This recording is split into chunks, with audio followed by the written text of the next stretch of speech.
firmly number 4 in our family of 4. Probably verging on being number 5 behind the hamster, actually. In many ways. I thought the hamster went on a play date with a fox.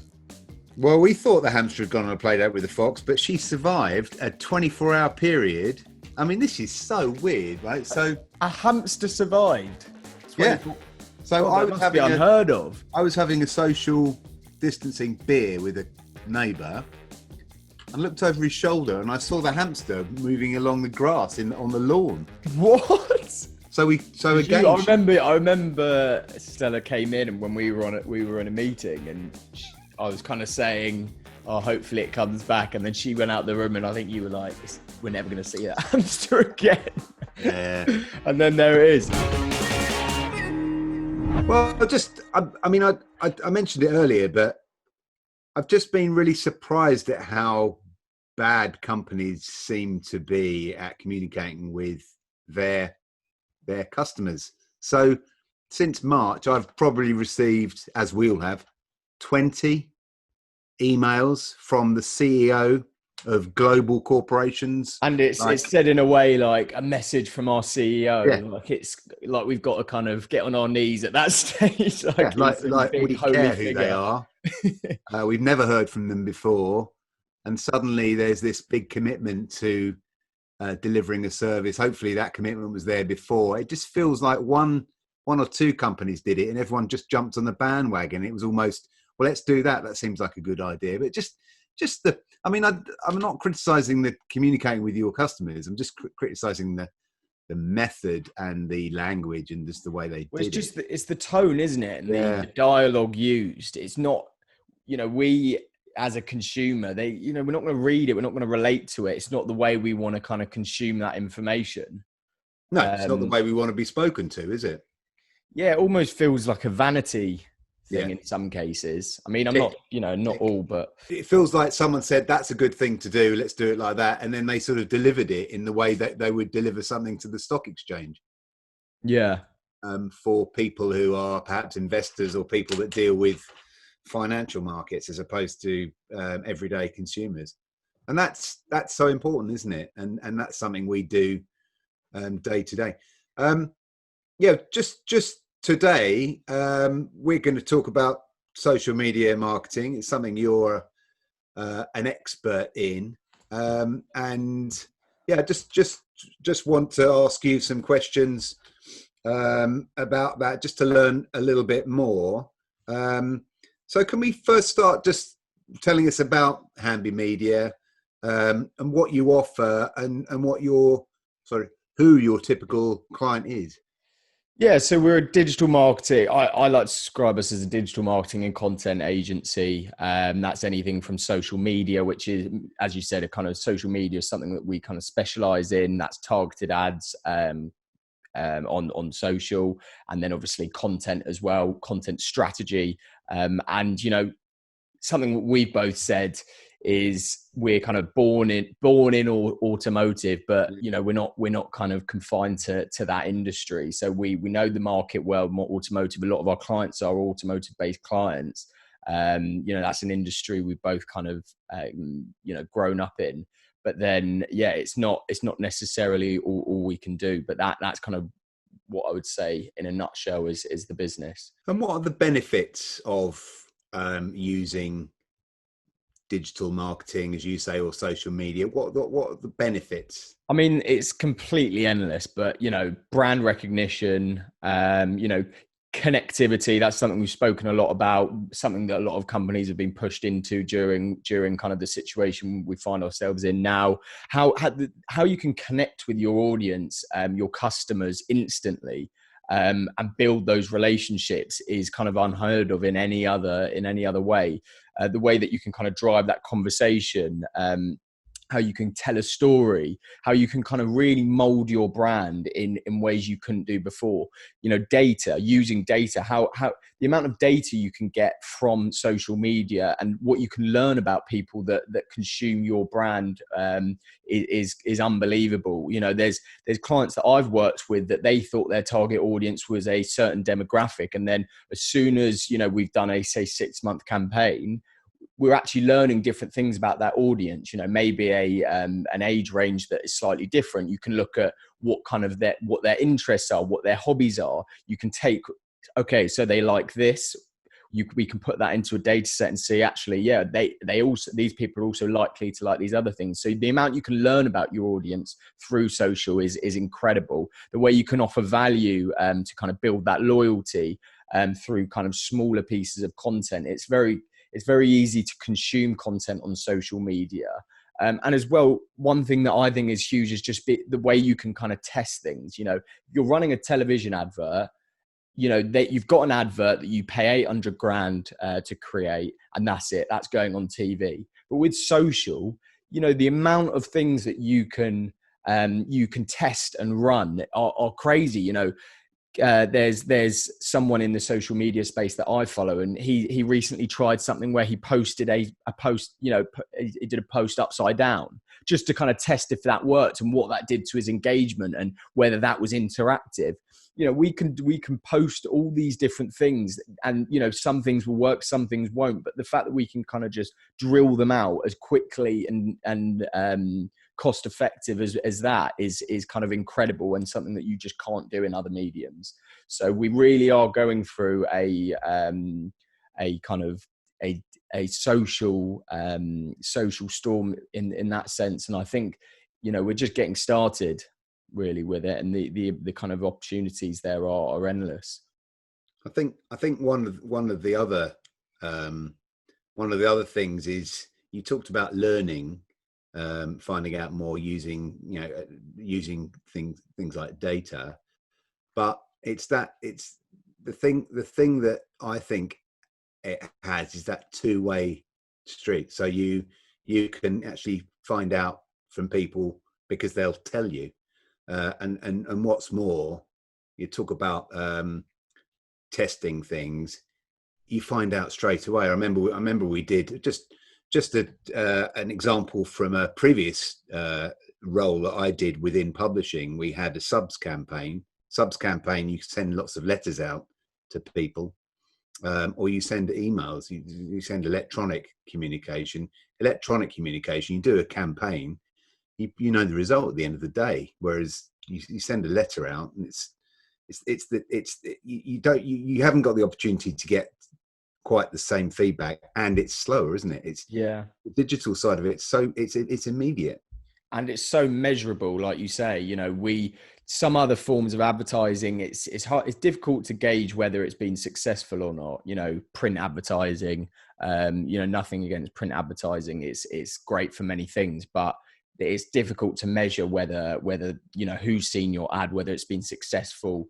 And yeah, that's another area. You know, we haven't even spoken about targeting and how the average person has 5,000 data points on them. And yeah, that's very scary. Some people probably disagree with that, but, you know, that's kind of something that we sign up for when we have a social account, when we use Google, and the kind of, because of that, how focused you can be is incredible. And, you know, some people say about, I know it's a slight tangent, but some people say about they feel it's an invasion of privacy being targeted. But at the end of the day, would you rather be seeing ads that are relevant to you and the type of person you are, or something that's completely not relevant and something that you're not going to be interested in and is a kind of waste of consumption? Yeah, I think that's absolutely right. It's the lack of wastage. There's one question I've got for you, actually, which just sprung to mind, and it does make me laugh. So you go, let's just say you're looking to buy a camera. So you go online and you search for a camera, and you find the camera and you buy the camera, and then for the next month, you know what I'm going to say, you just get loads of adverts selling you a camera that you've just bought. Yeah, exactly. And, you know, it's one of those things. I mean, so I'm the type of person, because I know that as a being on the other side of it, as someone who is a digital marketer who runs those ads, and I know that every click or every time that's shown, that's going to cost me some money. So I know from the nice person that I am, whenever I do see something that isn't relevant to me, there is a little toggle at the top right, so you can say this isn't relevant, or I've already purchased. But like you say, that there's definitely holes in it. There's definitely things that aren't always going to be completely right and work as well as they can do. But for the most part, it's extremely effective. Yeah. So how do you go about developing a digital strategy for a car dealership? So for a car dealership, it's interesting you ask this, because this is something that we do get asked quite a lot from other agencies. It's a difficult one, car dealerships. I think it's important to know the market with a car dealership. Like anything, I think first of all, you've got to define your why. You've got to look at their brand story, define those clear goals first. And this goes across. This isn't obviously dealership specific. This is across anything, but this is what you should start with doing, because I think it's important to look at that first, because we have clients who are their kind of customers are enthusiasts, diehard enthusiasts of whatever that may be. But then there are some dealerships that are just general car dealerships, and you've got a client like this. Their customers are very much just users, car users. They're not enthusiasts. They don't care about that necessarily. So that's going to completely depend on the way that you look at strategy. So then looking at who's your audience, like we said, enthusiast versus user, and then developing a content strategy from that. And one thing that I say with all my clients that is so important, people kind of come and they say, we want to run targeted ads to drive car sales. And first, I kind of take a step back and say, we need to look at first how we can build a brand online. It's not just about those, we've said this, those right hook promotions all the time, because that's not kind of how you drive sales. It's not necessarily being so promotional all the time. It's about building that brand and that community and how you can do that. So I'll just give a few examples, content that offers value for, say, an enthusiast group. You're talking about very technical elements of, so for instance, one of my clients, Aston Martin specialist, we run question of the week series. We run forum chats where we look at the Aston Martin forums and we kind of pick apart things that aren't correct about those. That's very much enthusiast driven content, compared to, say, one of my other clients who's a dealership who, they just want to target the average car user. How can we offer content to them that is they're going to want to consume, that is offering value to them? That could be tips for buying your first car. It could be, where are you in your car journey, your journey to buying a car. It could be tips for not breaking down, how to check your oil level. Just very basic things that are going to offer lots of value to them. So it's how can we offer as much value as possible to help build that community online before we start looking at the targeting. And then obviously once we've done that and we've kind of established a content strategy based around offering value to the audience. And another thing, native content. So native content is triggering some kind of emotion. So, just quick examples, and this is nothing new, but it works so well when you I say, with posting on social, how can we in this post, in the copy, call to action that isn't promotional? So asking some kind of question of the audience to trigger that emotion, that's also important. And then what people want to hear is then, from that point, where do you go with the ads? And I'm going to say, from a kind of standard dealership, what you want to start looking at, and this may seem alien, but is you would want to be running carousel ads on social media to your target audience. So say you're a Ford dealership, and your kind of average buyer is 30 to 45, your targeting will reflect that. A carousel ad is basically showing your stock list in a carousel that you kind of can easily consume. But the whole point, I won't go into too much detail on the targeting, but what you want to do is target cold audiences, showing off your stock list once you've built this community and this brand. And then once you've got those cold audiences, you want to retarget them once they're warm. So it's all about kind of retargeting audiences that we've already that have already consumed our content, have already consumed what we're offering, and then kind of coming back to them again. So it's that retargeting element is really important, and as well, it's having that hook, that lead magnet, that angle, to be able to stop people from scrolling on social. Our attention spans are so limited now because of social that we need something to be able to stop us. So what can you offer to those people that will stop them from scrolling and get them interested in what you're offering? And it's only when we're targeting warm audiences that we want to have some kind of angle and some kind of offer to them. And we don't want to devalue the brand. What we want to do is offer something that is going to kind of be that hook and be that kind of gateway into the car dealership. So that could be something simple as a free PPF film on your new car, which would normally cost £300. That's one we've done before, and it's a great way to kind of drive those leads once they're already retargeted audiences. But it feels like it's three things to me. It's knowledge of your client's business and understanding. So instead of just providing them some content that they can do what they like with it, it's actually understanding more of a sort of consultancy setup. It's understanding who you're talking to and how they want to be spoken to, and it's also understanding the medium and understanding the best way of using that medium, as you say, to maximize the result. Yeah, and it's really hard to kind of get people out of the mindset of being so heavily promotional. But it's, for me, one of the things we really do well at Hamby Media, and I'd say kind of one of the areas we excel best in is brand awareness and how we build brands online, aside from those promotional elements. So it's really important that you kind of lay that foundation before you start running, promotional ads to the site or the stock list.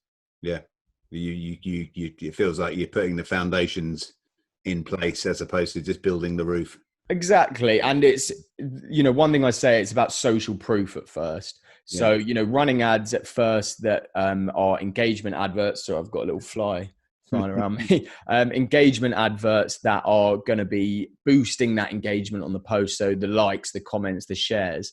At first, that brand awareness, because we call it social proof, where if a customer wants to use your services, it's very likely nowadays that they're going to go to social first to check whether, to check you guys out, to check if they can trust you. And it's far more likely that they're going to trust your company if they see that you're putting out good content, that they see that you're getting comments, that you're getting likes, and that engagement's there, rather than no engagement at all. So that is a really, really important step before being too promotional and driving that traffic to the site. And talking of engagement, what's the best result you've ever delivered for one of your clients? Well, there's a few general ones. There's some small wins that have been really, really great in terms of, thousands of page likes within a very short space of time, like rapid growth in that sense. But for me, one of my favorite pieces of business that, one of my favorite campaigns that just did really well, and we kind of touched on it earlier, was the Aston Martin client. Because, they came from a position where they were running print ads. They weren't really doing anything else. And this is an area they wanted to get into, and offering that. And it's the complete framework that I just mentioned there. We looked at content strategy, how we could offer value to their audience. We kind of really heightened the videos that we did, the kind of face to camera stuff that we're doing, demonstrations, we're doing kind of drives in the cars, how to's, just loads of free value online. And, we had this vision in mind to become the most highly engaged Aston Martin or independent specialist brand in the UK on Facebook. And within 6 to 8 months, we did that.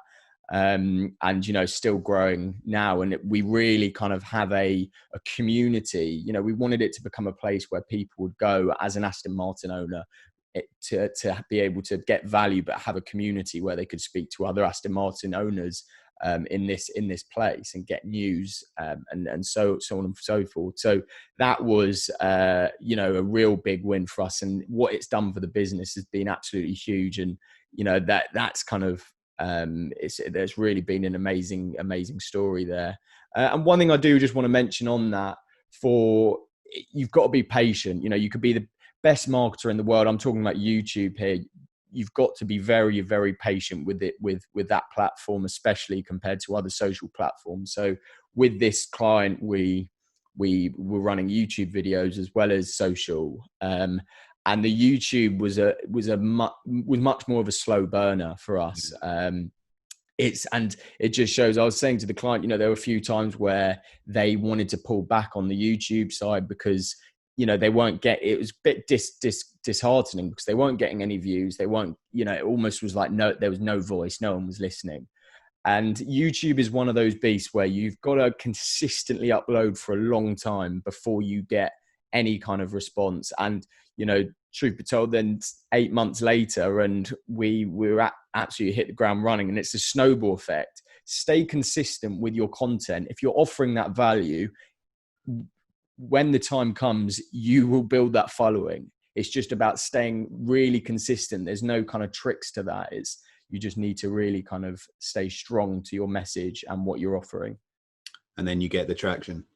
Exactly. Yeah. And it's interesting because it is a snowball effect. It's exactly that, it's almost not there. And then as soon as you have that small following, it's almost that word of mouth element comes into play as well. And it just, the growth is then rapid compared to where it was previously. How has COVID-19 affected Hamby Media?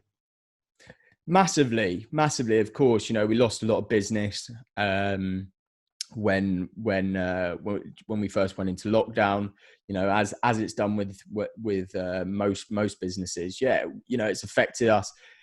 It's one of those things. There's loads of good that's come from this situation for us. It's, if anything, it just makes you appreciate what you have. Makes you appreciate that you're healthy, that your family are healthy. One thing is about pivoting in these times. Some of the biggest and best companies have started in similar situations in previous recessions. And it's about kind of you adapting to the times and how you can do that. And one thing that we've done, you and I, is create a podcast from it. And that has been one thing that is probably wouldn't have happened as quickly as it had if it wasn't for this situation.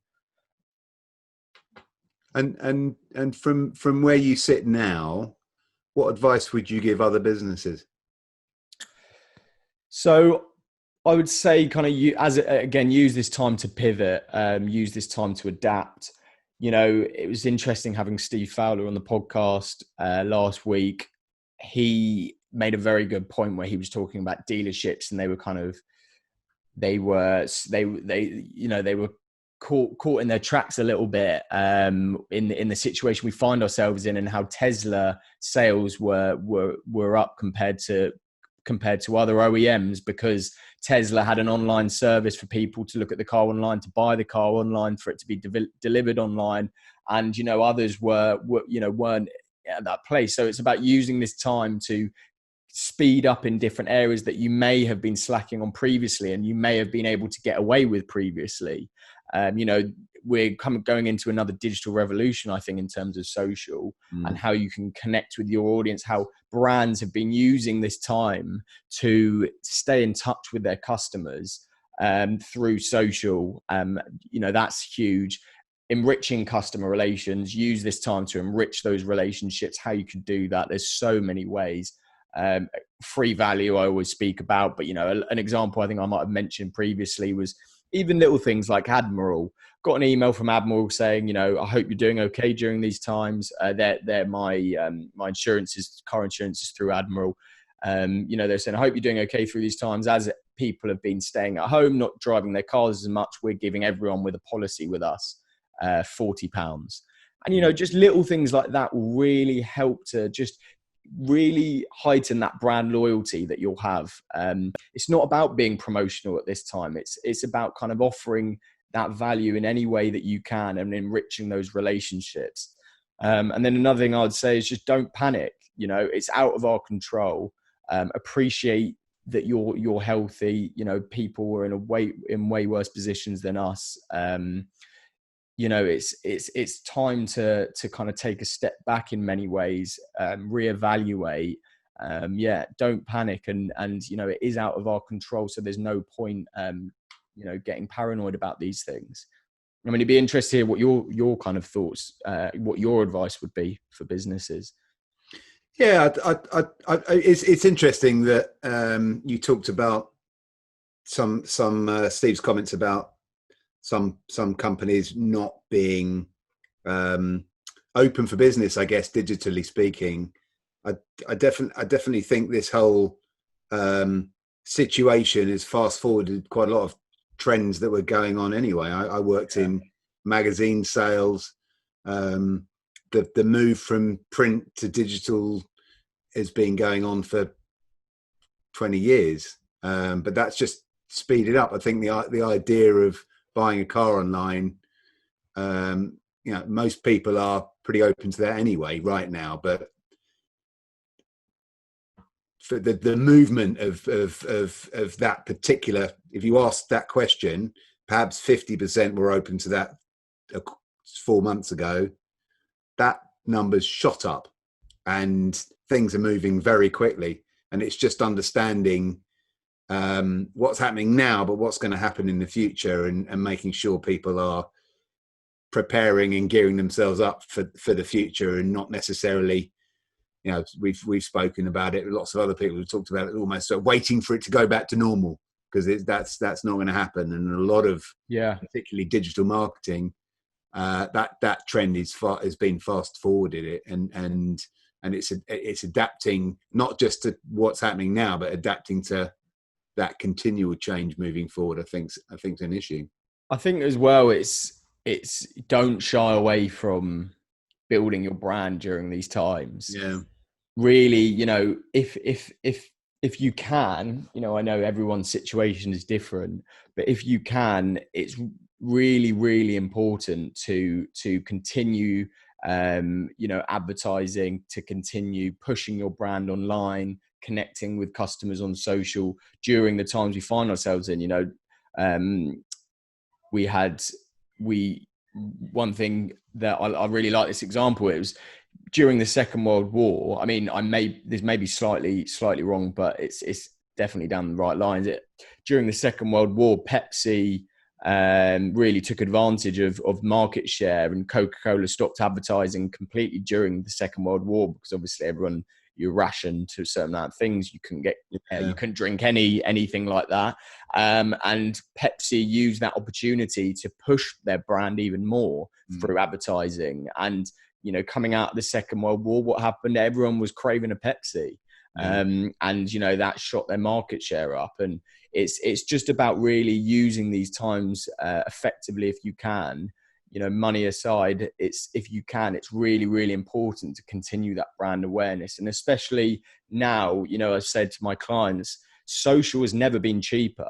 You know, there isn't that competition. You're not competing for that ad space on social right now. So it's a lot cheaper to advertise on social, and your voice gets heard for a lot cheaper. And a lot of business success stories have taken place during recessions, during tough times. Exactly. The Pepsi examples is a great one. We've probably touched on it, but how do you think this will affect your market moving forwards in terms of what you offer? I mean, again, it's when we ask this to other guests, it's kind of the same thing, isn't it? It's the $1 million question. But what I think will happen is there'll be another revolution. I kind of touched on this previously, but I think there'll be another revolution surge in social. I think, you know, people have used social more during these times. If they hadn't previously, they've used it to catch up with social. If they hadn't been using it previously for their business, I think, you know, people are going to have less money to spend on £1,000 half page in a magazine or a television advert. And they're going to have to kind of use their money more in kind of more clever ways. And doing so, you know, there's no better, more efficient way to spend your advertising money on social, in terms of, if you look at kind of the reach, the engagement that you get compared to other mediums. I think, yeah, there'll be a kind of a real kind of rise in online advertising compared to, say, other forms. You know, like, our business is going to have the kind of money that they're going to need to spend on a TV advert that, you know, is more of a kind of, not in all cases, but how many people see a television advert? Is it more for ego? Is it more to say we've created this big cinematic ad that, you know, is gonna run on TV that not many people are going to watch, or are they going to use that money to push that social element? So yeah, I mean, what are your thoughts? Yeah, there's no doubt that having you know, linking back to what you said earlier, just as something as simple as having e-commerce and being able to buy a car online, and targeting people when they're online. So, you know, they see a piece of communication, they can respond to it, as opposed to as more of a tactical campaign, as opposed to a branding campaign. As you say, at the cinema, I mean, there's a mix, isn't there? Depends what the companies are, but, you know, it's, you know, I've got friends that work in the exhibition and event space. That's a tough space to be working in right now in terms of budget. We've talked before about this. Geneva Motor Show was cancelled. That's probably going to make people think about, is that the right thing to spend the money on anyway?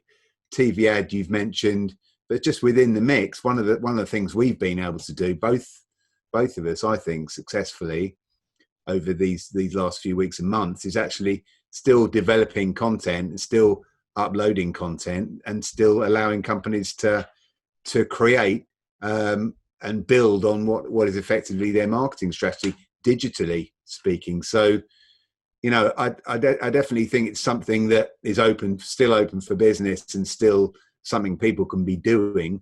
And maybe while times are quiet, that's, yeah, because it's a slow process, isn't it? Building a content strategy and delivering it, and then helping rank for search terms. But that's something that, you know, we have had a little bit of time, and we've had the opportunity to utilize that and develop and deliver the content strategies for people. So yeah, I definitely think it's, as I said earlier, it's fast forwarding probably a trend that's happening anyway.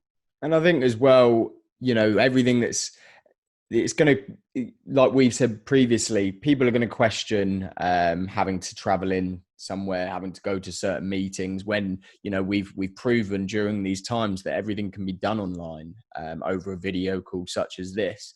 I actually read an article today on Campaign about this, and I forgot what company it was, but it was a big creative agency saying that actually the fact that they've got away from that clock in, clock out mentality, their staff have been able to kind of excel creatively because they haven't been kind of confined to these 9 till 5 times, and they've actually been able to kind of push that creativity, work in times that that kind of suit them better, and actually that's driven that creativity more. That's a really good point. I saw a comedian talking about opposites, and how don't try and become have a partner who's the same as you. Work with what you've got, because you might be a night owl, they might be a lark. That's going to suit you well, particularly if you have children. Someone does the morning shift, someone does the night shift. The point I'm trying to make is that actually, if you push everyone into the same time scale of working, that doesn't necessarily suit everyone. I've got a daughter and a wife who, it gets to 10 o'clock at night and they become alive. Myself and my other daughter, we're going to bed, but they come alive at certain times. I was speaking to a friend last week, and he was saying he does all his work till 9 o'clock till 3 a.m. That's when he's really productive. That's it. And it's like, you're forced into this bubble of you have to be productive between 9 and 5 p.m. when you're under our roof. That's kind of your hours of productivity. But let's be honest, how many people do you think are productive from 9 till 5? I think actually on average, I think I may be wrong, but I think it was on average, I think we're productive 3 hours of that time. Yeah. But if you're kind of in your own space and you can work under your own terms, that productivity, I think, is endless. Yeah. No, it's a really, and it's a really good point, and that will definitely become, I mean, we've talked before about going into an office and how that's going to change, and it will change. But just in terms of flexibility, obviously communication is important, that people are working at the same sort of time, but maybe there's an early shift, a late shift. There's an opportunity for some people to start. We spoke to Rania Robinson. She starts at 5-6 o'clock in the morning. There's other people that, want to start in the afternoon. Maybe there's a period of a few hours during the day when everyone's in, but having flexible working times and working locations is definitely something that's gonna, and that's how technology is so good. An email is a wonderful communication that you don't need to respond immediately, do you? It's someone's asked you a question or told you something, you might not need to get back at all, but very rarely is it you need to tell me now. Thanks so much, Lucas. That was great. Really, really good, really interesting. Once again, you can subscribe to this on YouTube and Spotify. And if you found it interesting, please share it. Thanks very much from me and Lucas. Goodbye. Thank you.